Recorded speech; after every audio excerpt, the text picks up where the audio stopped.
This is the last day of this March 1981 7-day session, and we will read from and hear their comment on the Zen teaching of Huang Po, translated by John Blofeld.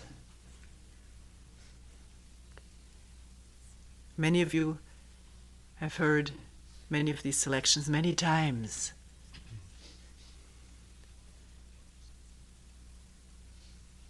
But if the mind is fresh, the ears are cleansed of memory, and these words will be as though one had never heard them before. So can there just be this pure listening, beyond all recognition of what is remembered?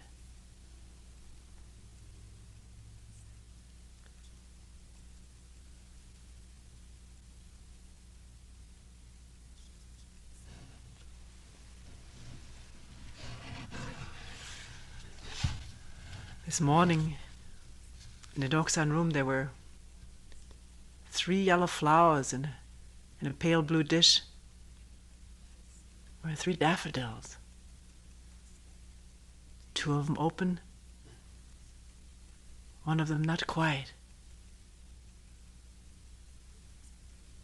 One had never seen such an incredible thing before.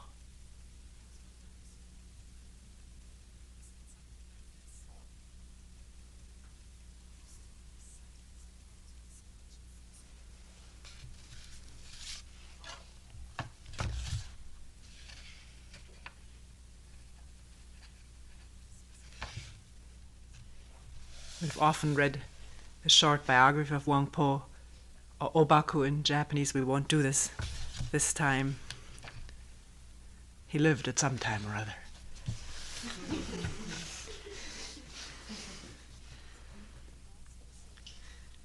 The Master said to me, all the Buddhas and all sentient beings are nothing but the one mind, beside which nothing exists. This mind, which is without beginning, is unborn and indestructible. It is not green nor yellow, has neither form nor appearance. It does not belong to the categories of things,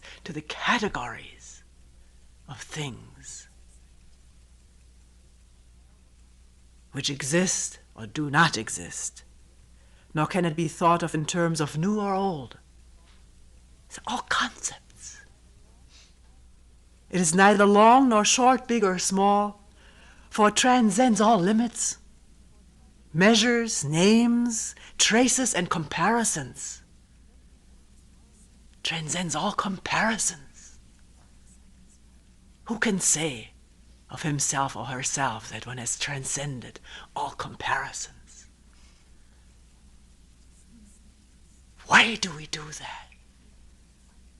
And bind ourselves and others, choke ourselves, make ourselves miserable or arrogant?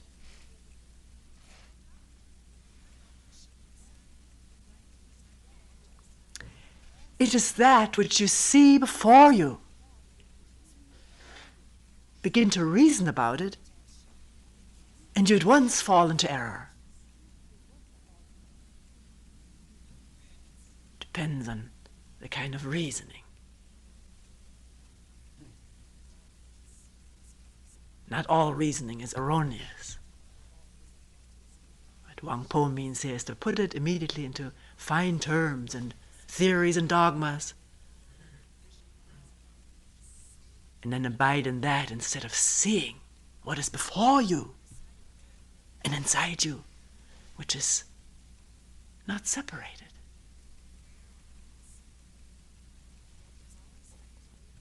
It is like the boundless void which cannot be fathomed or measured.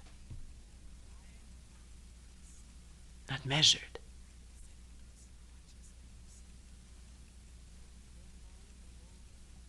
The one mind alone is Buddha, and there is no distinction between the Buddha and sentient beings, but that sentient beings are attached to forms and so seek externally for Buddhahood.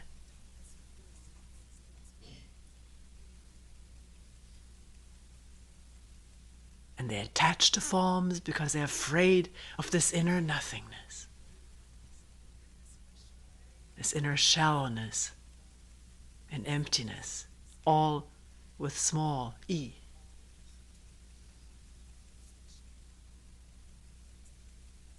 So one attaches oneself to forms and things and ideas and seeks Buddhahood.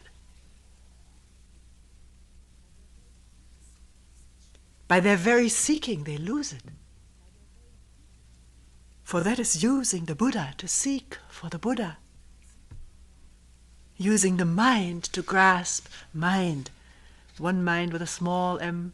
This restlessness, I must, I should, I ought. I shouldn't and I mustn't. To grasp mind in which there is no such contradiction and opposition and battle.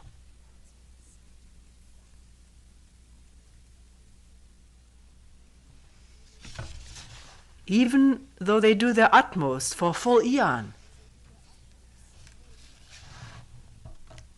they will not be able to attain it. An eon comprises umpteen lifetimes, huge number.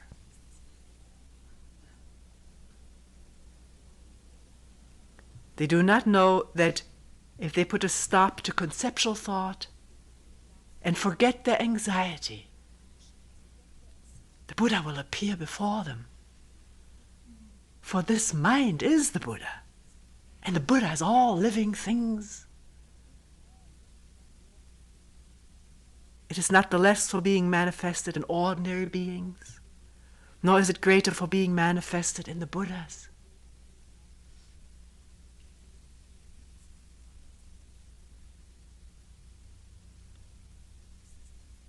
So the question immediately comes up, how do I put a stop to conceptual thought?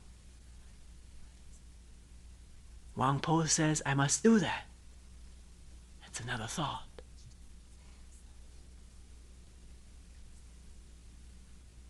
Can one question without conclusions and put a stop, forget the anxiety? Can one forget one's anxiety? Always comes up. I can't forget it, always comes up. Can one be that without any reservation?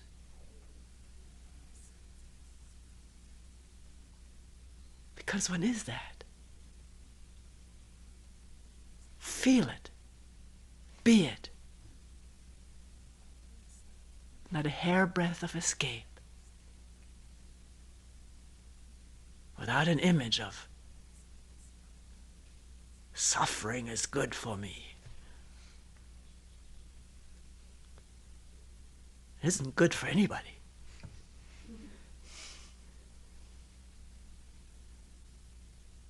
But it's there, isn't it? And one doesn't really know it. One isn't really on intimate footing with it because one has always escaped from it in one way or another. Another insidious way, being a victim. Pleasurable role to find in life of being a victim.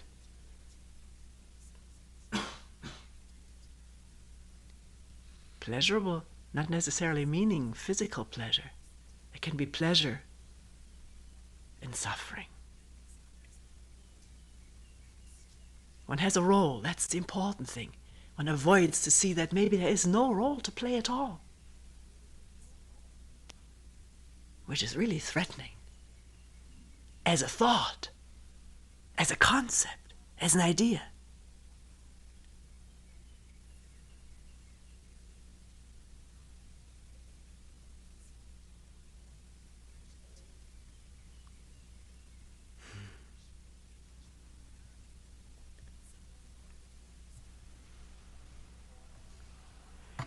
As to performing the 6 paramitas, footnote says these are good deeds.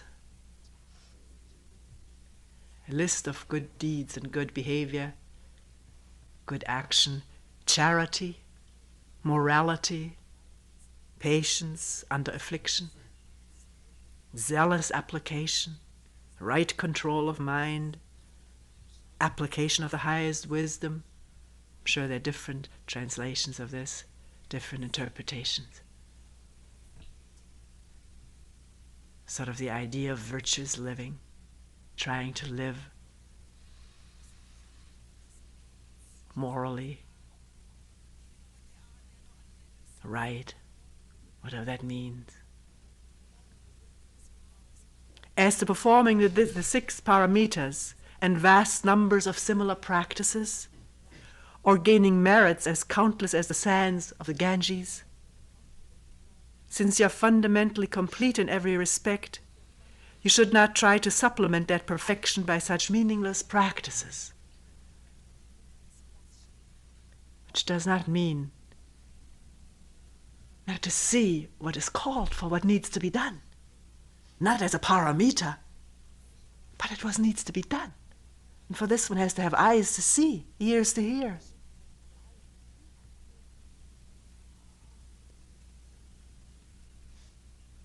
As we say, all comes from Zazen. Zazen here meaning not if I sit so and so many hours of Zazen every day, then this will all come from it.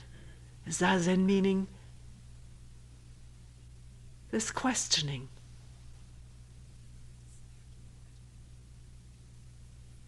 Not knowing, and therefore not having any preconceived ideas of what one has coming to one, or what others have coming to them.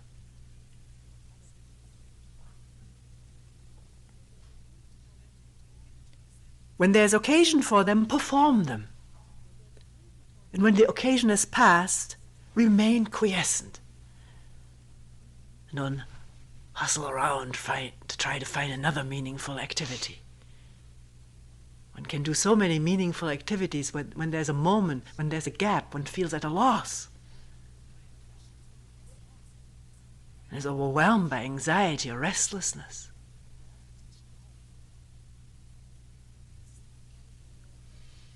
When there's occasion for them, perform them. When the occasion is past, remain quiescent. First of all means to become aware of the restlessness. And can that awareness be quiescent? If you're not absolutely convinced that the mind is the Buddha, convinced is a poor translation. It's not a matter of conviction. Conviction always there's this implication that someone or something has convinced one. It's seeing, there being no doubt. Needs no conviction in the usual sense.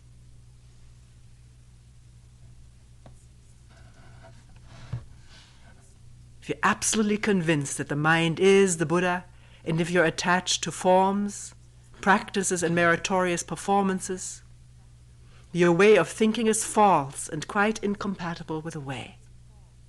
Oh, it says if you are not absolutely convinced that the mind is the Buddha, if you do not absolutely see for yourself that mind is Buddha, and if you're attached to forms, practices, and meritorious performances, your way of thinking is false and quite incompatible with the way.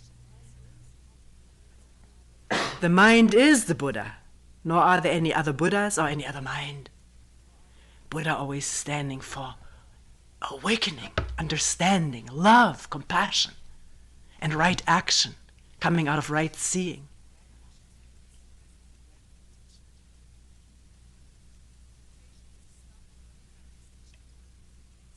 Not some holy image with all the associations that carries in our conditioning.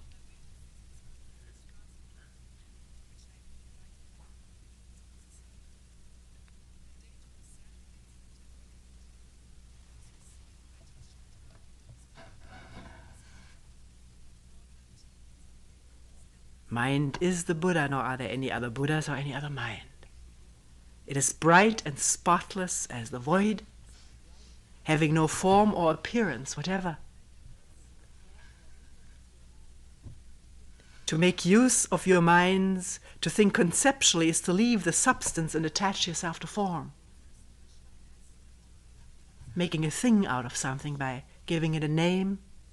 The name alone may not be harmful, but it immediately evokes like or dislike reactions, habitual reactions of rejection or clinging.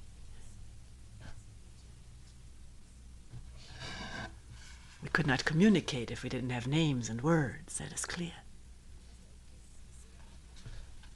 The ever-existent Buddha is not a Buddha of form or attachment. To practice the 6 paramitas and a myriad similar practices with the intention of becoming a Buddha. Becoming a Buddha. If I do that, then I'll become one. Thereby is to advance by stages. But the ever-existent Buddha is not a Buddha of stages. Only awake to this one mind. And there's nothing whatever to be attained. This is the real Buddha. The Buddha and all sentient beings are the one mind and nothing else. Nothing else to be attained.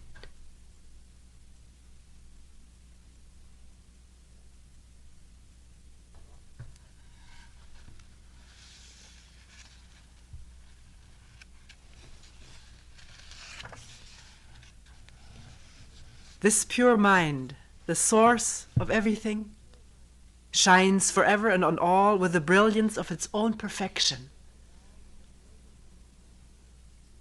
But the people of the world do not awake to it, regarding only that which sees, hears, feels, and knows as mind. Here referring to seeing as separate from hearing, as separate from feeling, as separate from knowing. The knowing really sitting behind all these senses, immediately interpreting what comes in terms of what one knows, how one has liked it, how it's been fearful or pleasurable. Each sense in this way acting separately and very often contradictory to the others.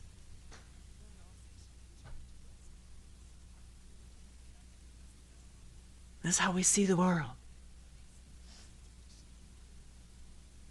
Through our own past.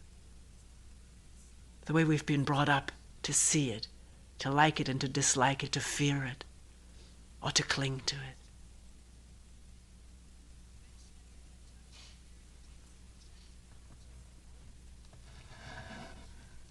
Blinded by their own sight, hearing, feeling, and knowing, they do not perceive the spiritual brilliance of the source substance.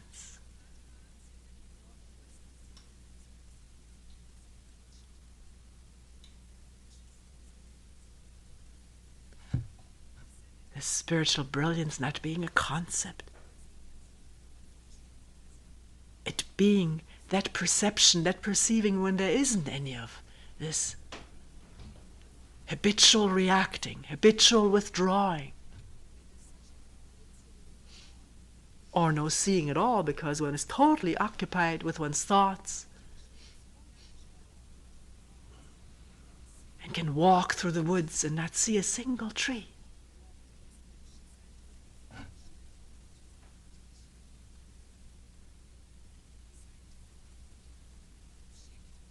It is there.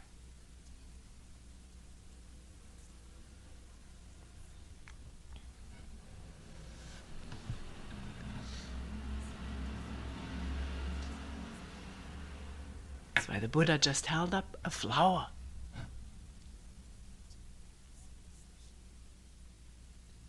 Doesn't mean that the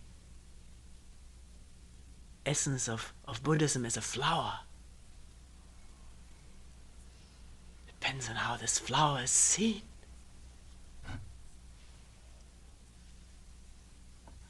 If it is wholeness that sees,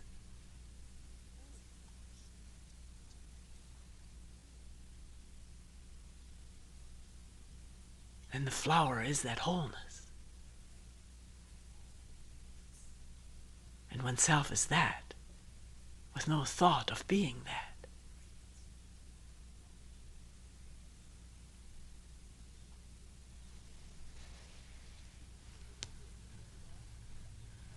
if they would only eliminate all conceptual thought in a flash, that source substance would manifest itself like the sun ascending through the void and illuminating the whole universe without hindrance or bounds.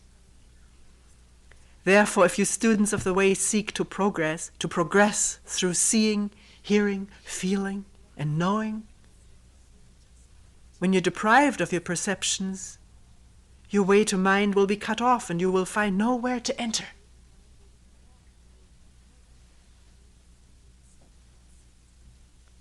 One sits in a dimly lit zendo. All of a sudden one feels like sitting in front of a brick wall. True enough, there is a wall, but the wall in front of which one sits is oneself. One's resistance, one's fear of letting hold what one thinks one holds dear, one's thoughts, images, memories, projections into the future. All thoughts arising from memory.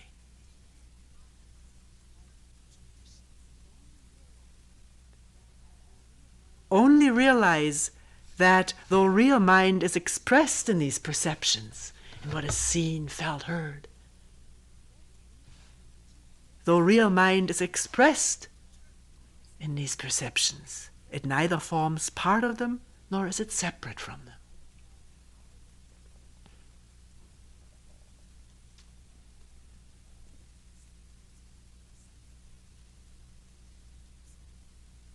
You should not start reasoning from these perceptions, nor allow them to give rise to conceptual thought. Yet nor should you seek the one mind apart from them, or abandon them in your pursuit of the Dharma, thinking all this stuff is seductive. In Hinduism it's called Maya. The whole world is nothing but illusion. I better get away from it. Find myself a cave in which there are no tempting sensations. Of course, one will find there are tempting sensations in the caves too. That's what one woman said who had to get away from here many years ago, go someplace into the woods. She said, never did I realize the turmoil inside. Before I always thought it was just in the environment, and I had to get away from that.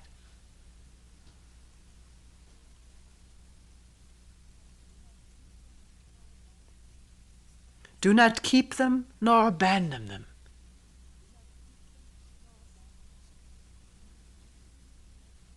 Perceptions.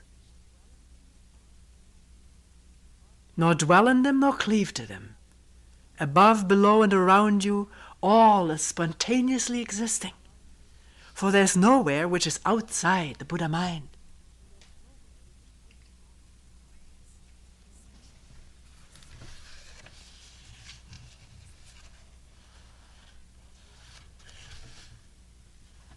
Ordinary people all indulge in conceptual thought, based on environmental phenomena, hence they feel desire and hatred. To eliminate environmental phenomena, just put an end to conceptual thinking. Question, question, question. Moo, hoo, or what is it? It's not a matter of putting an end to conceptual thinking. Thoughts are there.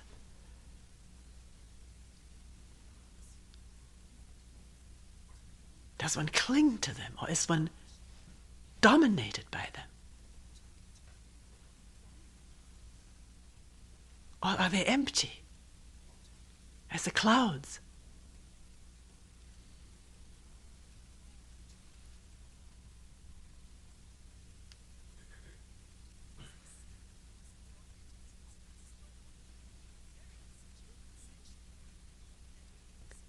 When this ceases conceptual thinking,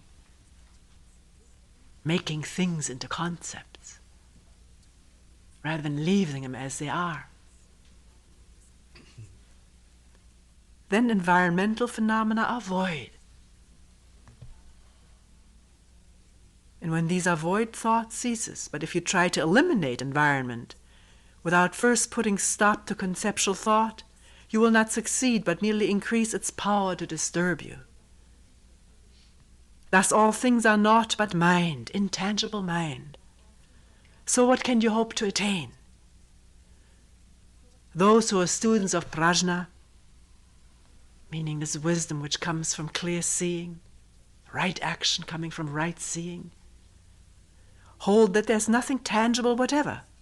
So they cease thinking of the three vehicles.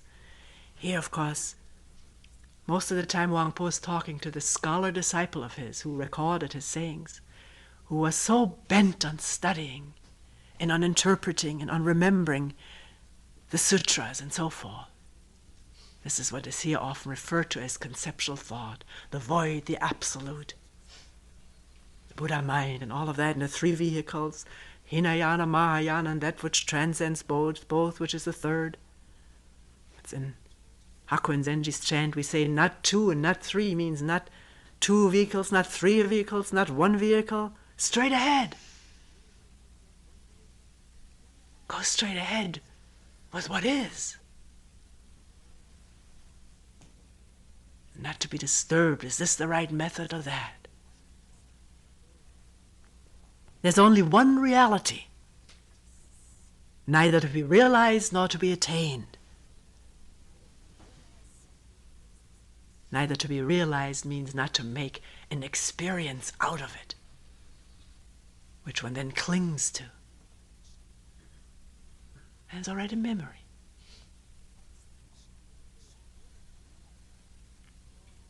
To say I'm able to realize something or I am able to attain something is to place yourself among the arrogant. The men who flapped their garments and left the meeting, as mentioned in the Lotus Sutra, were such people.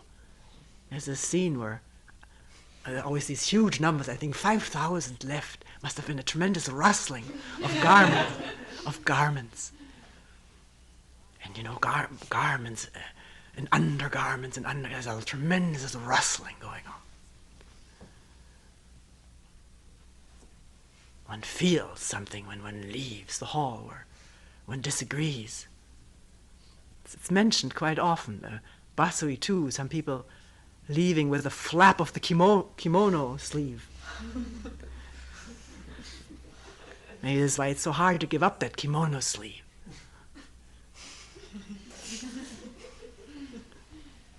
It must feel tremendous with this. And I always wondered what an empress would feel like with this train.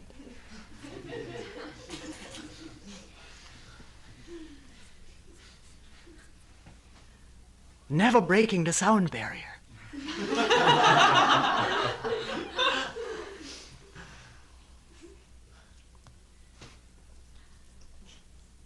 There the Buddha had said something which hit home, really hit home.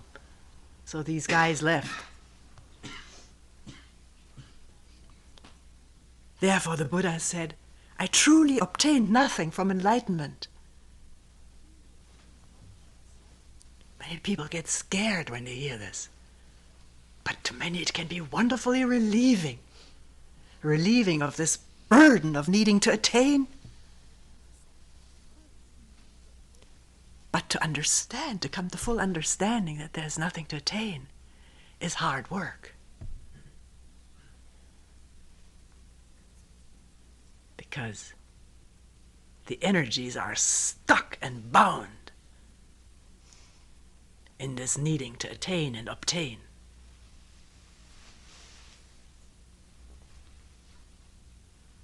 What is it not called nowadays? It's such a famous energy blockage. There are energy blockages in.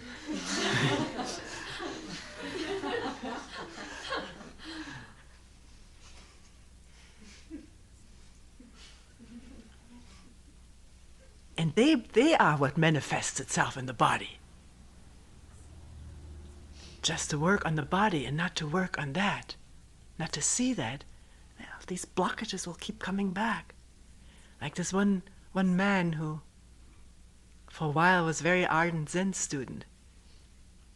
His father was a high, big wheel in the FBI there. And the son was very short. And he had to achieve and attain, and he came here and he was made at one point the coordinator, whatever it was called, of the beginner's Zendo, and as soon as he had attained that, he left. It wasn't enough. So he went to a Rolfing expert in Canada, and he received, I think, 23 Rolfing treatments. And his teacher felt he was such a good subject and such a good potential teacher, he gave him 10 extra ones. I think the series was 13, but he was given 23. And one time he came back. He had lived in Buffalo. He had come to this group we have there in the Zendo, in the basement. And he was very distraught because he said, I felt just little by little after this body had been so painfully straightened out, he could just feel it twist right back. And then he left everything altogether and joined the Nazi Party, and this is not a joke. The American Nazi Party.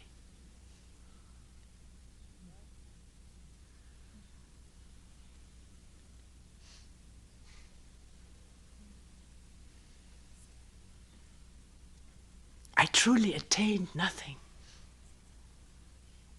from complete enlightenment. And that is why it's called complete enlightenment, the Buddha said. And Huang Po continues, there is just a mysterious tacit understanding, and no more. Two minds meeting on the same level as one, and there are no two minds.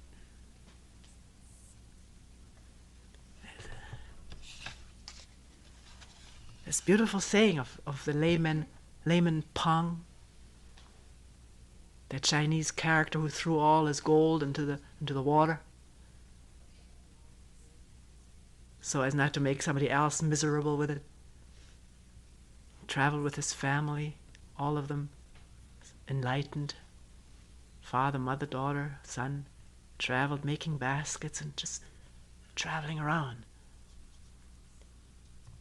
And at one point he said this, how wondrously supernatural and how miraculous this. Drawing water, carrying firewood.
Lost the bookmark. Wow.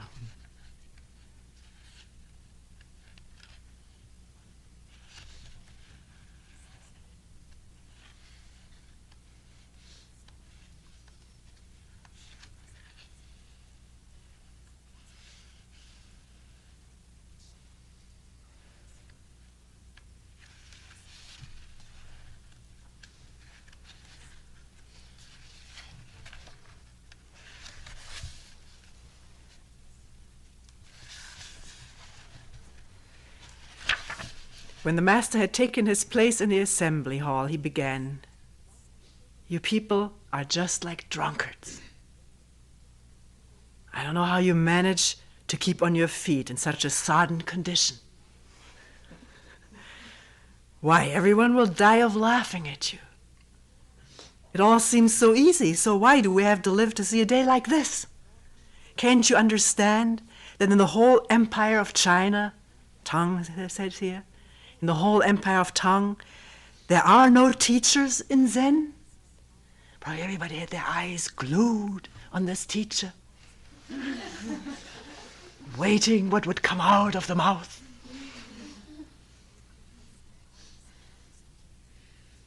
Or drunken with having just spent an hour sutra reading, with these words, these lofty ideas. Don't you understand that there are no teachers of Zen? At this point, one of the monks present asked, "How can you say that? At this very moment, as all can see, we're sitting face to face with one who has appeared in the world to be a teacher of monks and a leader of men."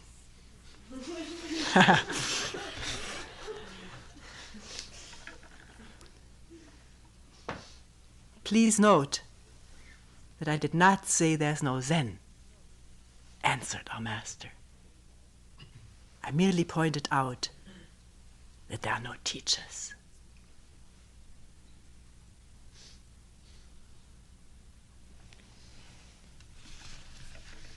And in this connection, let's read this poem we discovered this January in the Toronto session. One day, that one you may have heard.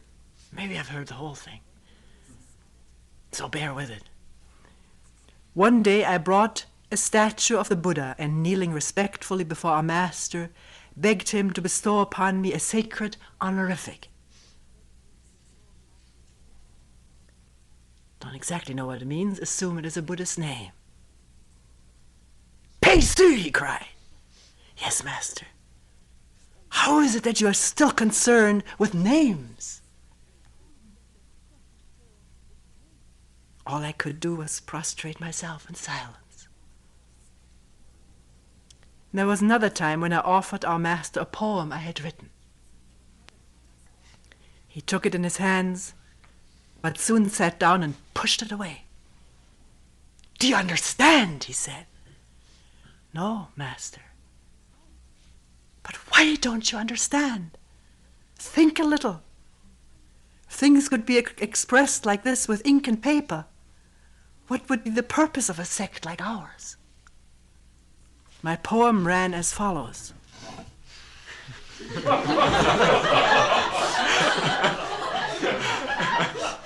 Now wait a minute.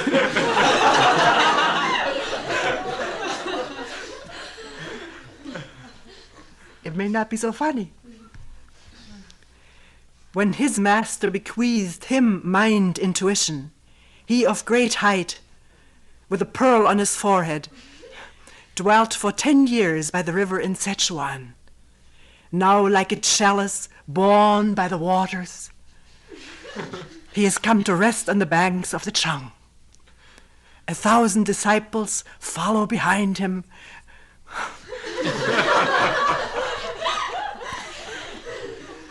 With dragon mien, glorious, bearing the fragrance of flowers from afar.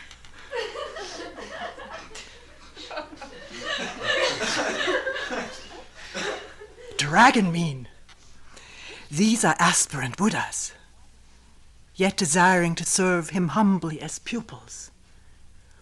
Who knows upon which the transmission will fall?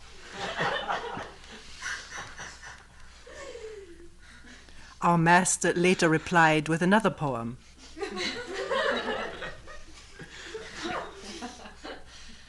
Mind is a mighty ocean, a sea which knows no bounds. Words are but scarlet lotus to cure the lesser ills. Though there be times of leisure when my hands both lie at rest, it is not to welcome idlers that I raise them to my breast.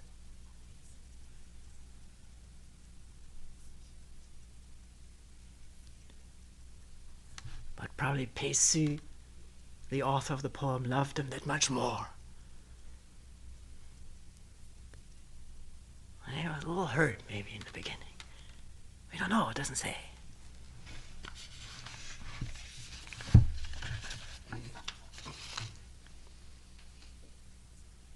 In here, taken out of the middle of a long talk,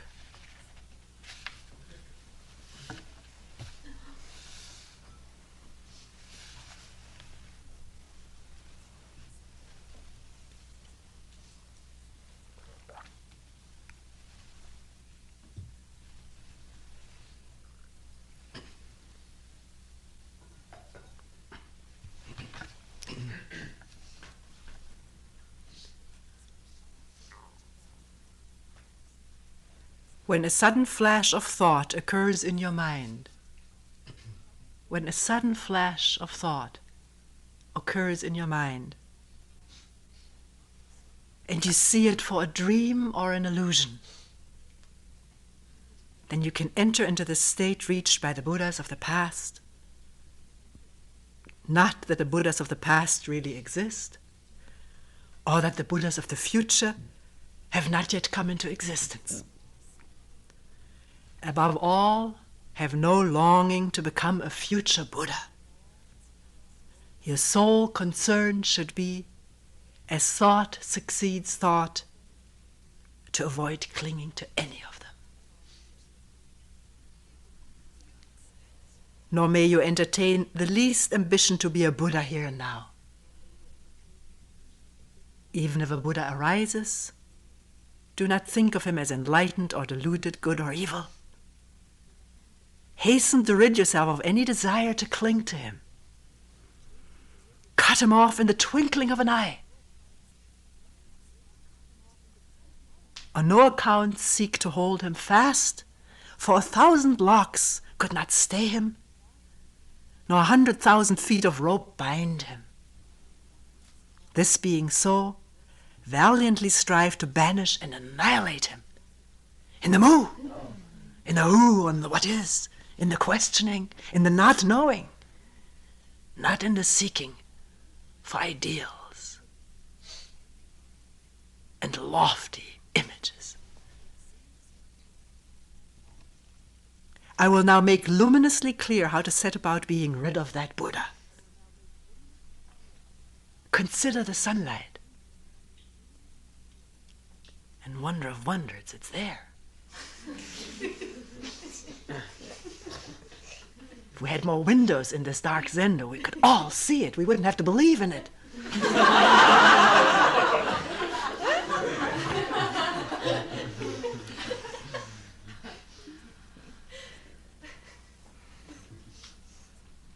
Consider the sunlight. You may say it is near, yet if you follow it from world to world, you'll never catch it in your hands. As a child, one tries to do that. When a ray of sun comes into a dusty room, all rooms are dusty. It's the amazing thing. There's always dust. It's really beautiful. Always try to catch it, and what do you have in your hand? You can't even see the dust. It's just your open hand.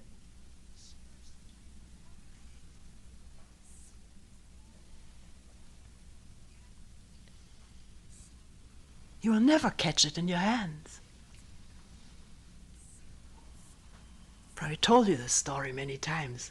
Comes up again of this bunch of crazy guys in a little town in Germany, Schildberger, who built this. They decided to build a community hall. So, I don't know, Middle Ages, I don't know where they date to. And they labored on this project brick by brick by brick. They built this community hall. By the time they were done, there was no windows in it. So they had a meeting. What to do about it.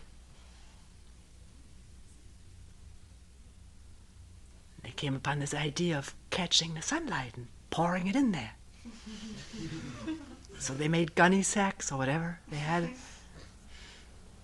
Like takohatsu, they went to get sunshine. All went out, tied up their bags real tight, Then they dumped it inside. And the next meeting, they were still in the dark.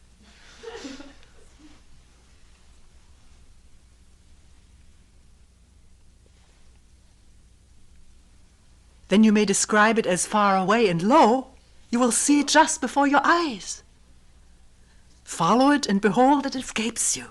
Run from it, and it follows you close. You can neither possess it nor have done with it. And one knows that is so with practice, isn't it? Neither can one possess this moon, nor can one be done with it. Or can one be done with it? You must find that out. Don't try to possess it. Then you'll never be done with it. It's a question. It's an open question, in which are no conclusions, no reservations, no resistance, and no expectations.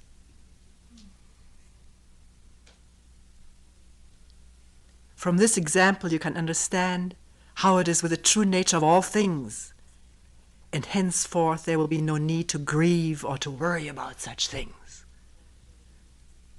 Just to keep working.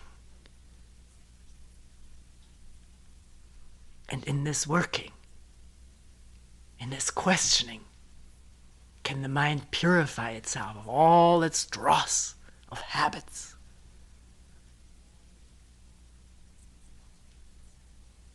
With no intention to do so, because the intention is the me, which is the dross.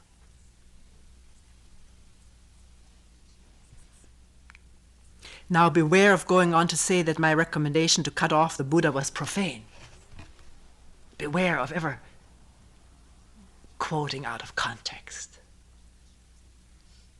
Brings about a lot of confusion in other people's minds, one's own mind. The teacher says something, then to quote that out of context, very dangerous. Not really. It doesn't matter, but it still creates confusion. Unnecessarily so. We have enough, as is. Now beware of going on to say my recommendation to cut off the Buddha was profane, or that my comparing him to the sunshine was pious, as though I had wavered from one extreme and then to the other. Followers of the other sects will then agree with you, but our Zen sect will not admit either the profanity of the first nor the pious quality of the second. Nor do we regard the first as Buddha-like, the second as something to be expected only from ignorant sentient beings. Thus all the visible universe is the Buddha, so are all the sounds. Hold fast to one principle, and all the others are identical. On seeing one thing, you see all. Depending on that seeing, if that is whole and not the part.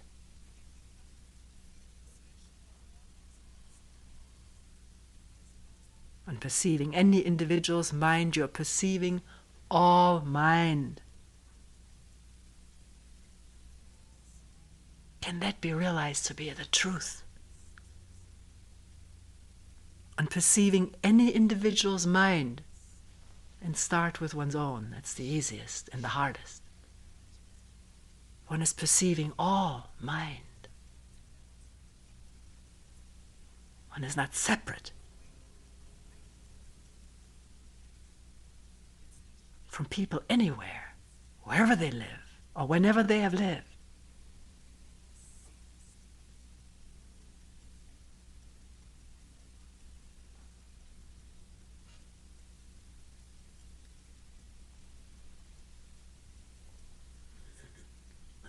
Obtain a glimpse of one way, and all ways are embraced in your vision. For there is nowhere at all which is devoid of the way.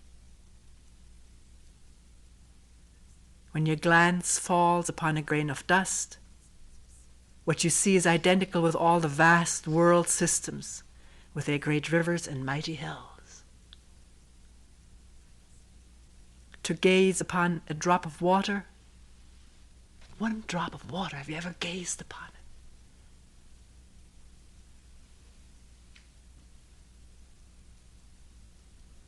One cracker, somebody told me in Doksan last night. One cracker.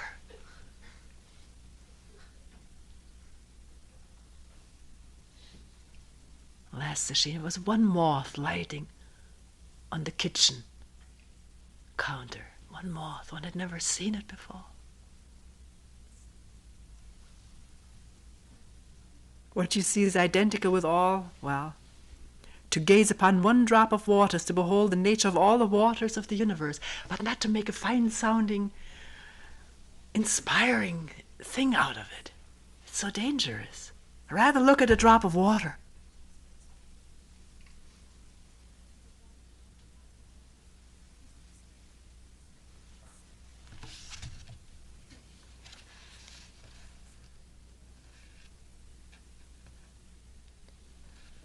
And the last page, how can we prevent ourselves from falling into the error of making distinctions between this and that? Because this can become an idea too. Obviously this here, this watch is not this lamp. They have a different function.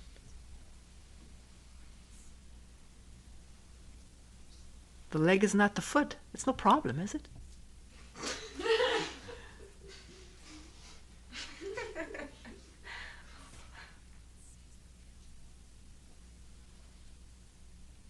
Distinctions here. That I want to hold on to. That I want to get back. This I can't stand. Gotta run away from it. Which doesn't mean one must remain with all misery. One can also step out of it. To see. And to act out of seeing. Not out of concepts and ideas. Moral or otherwise. And Huang Po says that by realizing that though you eat the whole day through, no single grain has passed your lips. What does he mean by that? That a day's journey has not taken you a single step forward. What does he mean by that? Also by uniformly abstaining from such notions as self and other.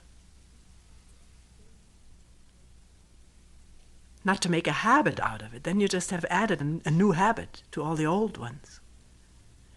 First of all, become aware how often this is going on, and that it is going on. It's much more important than to make a rule to yourself about it. That's not worth anything. Do not permit the events of your daily lives to bind you, but neither withdraw yourselves from them. Only by acting thus can you earn the title of a liberated one, which is no title.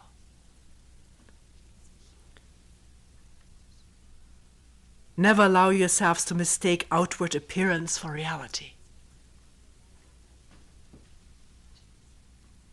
Seeing through one's interpretations,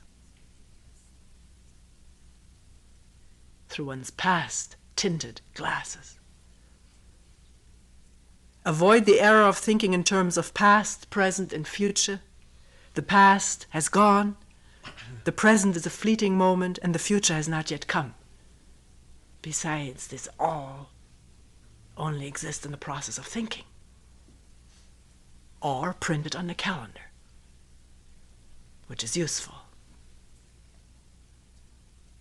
In terms of thinking, what will I be? What was I? What's going to happen to me? Not useful at all.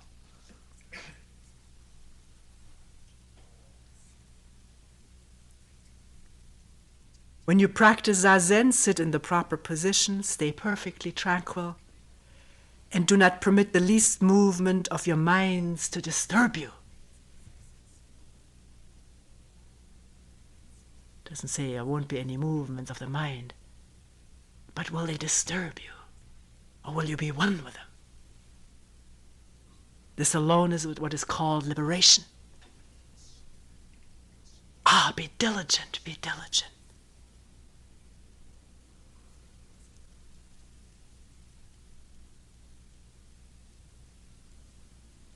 Questioning, not knowing.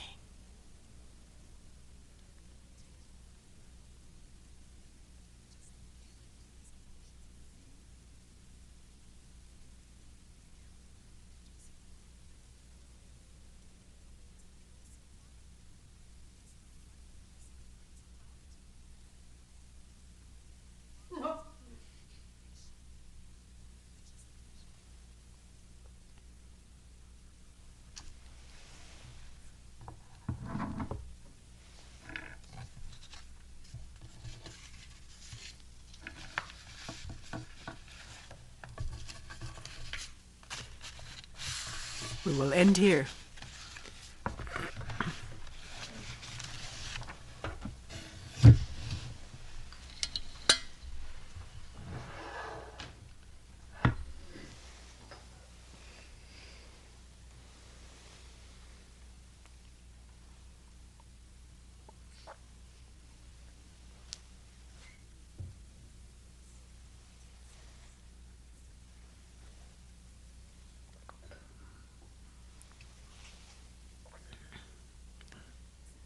The four vows. All beings without number. I vow to liberate endless blind passions. I vow to uproot Dharma gates beyond measure. I vow to penetrate the great way of the Buddha. I vow to attain all beings without number. I vow to liberate endless blind passions. I vow to uproot Dharma gates beyond measure. I vow to penetrate the great way of the Buddha. I vow to attain all beings without number. I vow to liberate endless blind passions. I vow to uproot Dharma gates beyond measure. I vow to penetrate